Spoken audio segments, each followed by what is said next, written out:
And now for chapter 18, the substitute.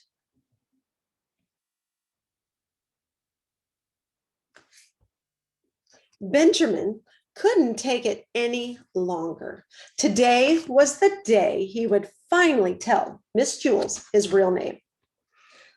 So what if nobody likes me, he thought. So what if I stop getting good grades? Hey, Mark, said Jason. Hi, Mark, said Stephen.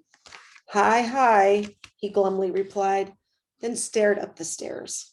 Hi, Mark, said Bibi, as he took his seat next to her. Guess what? We have a substitute. Yahoo, said Mauricia. Everyone in Miss Jules' class loved it when they had substitute teachers. They loved playing mean and horrible tricks on them. Benjamin frowned. He finally had the courage to tell Mrs. Jules his real name. Rats, he said. That's a good idea, said Terence.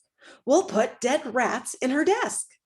Oh, no, let's trick her by going outside, said Joy. Then lock her out of the room.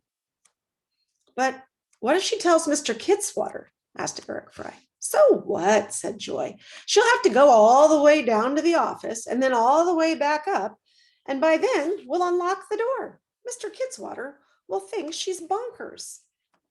Benjamin looked at the substitute teacher sitting at Miss Jules' desk. She looked like a nice lady. She wore tiny spectacles and had long gray hair tied in a ponytail. He felt sorry for her, and he felt sorry for himself. I was going to tell Miss Jules my name, he thought. I really was. The substitute stood up and walked to the center of the room. Good morning, she said. My name is Mrs. Franklin. Nobody said good morning back to her. Calvin handed Benjamin a note. At 11 o'clock, drop your book on the floor. Pass it on.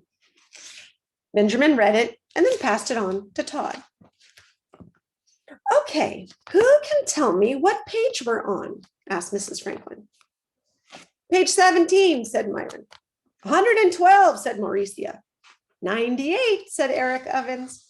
3,000, said Joe. Mrs. Franklin smiled. I guess we'll have to study all those pages, she said. Benjamin raised his hand. Yes, the handsome young man in the red shirt, said the substitute. He told her the correct page. We're on page 102, he said. Thank you, said the substitute. And what is your name, please? Benjamin thought a moment. He looked around the room. Then boldly he told the truth. My name is Benjamin, he stated proudly. Several kids snickered. Thank you, Benjamin, said the substitute. There were more snickers. You're welcome, said Benjamin. Oh, it felt so good, even if the other kids were laughing at him. Mrs. Franklin asked a question from page 102. Jason answered it correctly. Very good, said the substitute. And what is your name, please? Jason looked around. Benjamin, he said. Half the class giggled. Thank you, Benjamin, said Mrs. Franklin. The other half giggled. And what's your name? Mrs. Franklin asked Dana. Benjamin, blurted Dana, and then fell giggling into the floor. Thank you, Benjamin, said the substitute. Everyone was hysterical. My, it is certainly a pleasure to teach such a happy class, said the substitute. Who knows the answer to question 4? All of them raised their hands. They all wanted to tell the substitute their teachers were Benjamin. They were having so much fun, they forgot to drop their books at 10 o'clock. At recess, everyone congratulated Benjamin on his great trick. You're a genius, Mark, said Todd. Benjamin is such a funny name, said Jason. How'd you ever think of it? But my name really is Benjamin, said Benjamin. So is mine, said Stephen. Mine too, said Leslie. They all laughed. Do you think she really believes we're all named Benjamin? asked Eric Evans. Probably, said Joy. If she thought we were lying, she would have gotten mad, said Eric Bacon. The bell rang and they all hurried back to class. After recess was social studies. Who would like to read? Asked Mrs. Franklin. Every hand went up. Okay, Benjamin, said Mrs. Franklin as she pointed at Dana. Everyone laughed. Dana giggled a few seconds, then got control of herself and read from the book. Thank you, Benjamin, said the substitute when Dana finished reading. Okay, Benjamin, would you like to read next? As she pointed at Terence. Everyone laughed. It was the first time all year Terence had volunteered to read.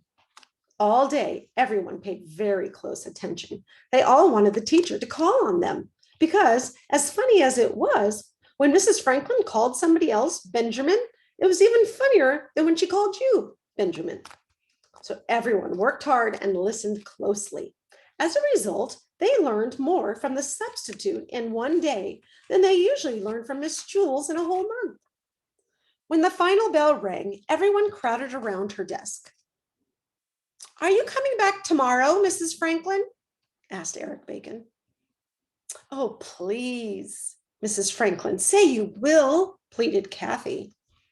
You're the best substitute teacher we've ever had, said Jason. The substitute smiled. School is over, she said. You don't have to call me Mrs. Franklin anymore. That sounds so formal.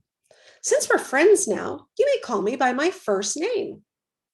Well, what is your first name? Asked Mauricia. The substitute gathered up all of her things and put them in her bag. Benjamin, she said, then walked out of the room. Everyone stared silently after her. Do you really think that's her name? Asked Joy. What do you think? If it is, she'd be Benjamin Franklin. Poor Benjamin. When is he ever going to get to tell his real name?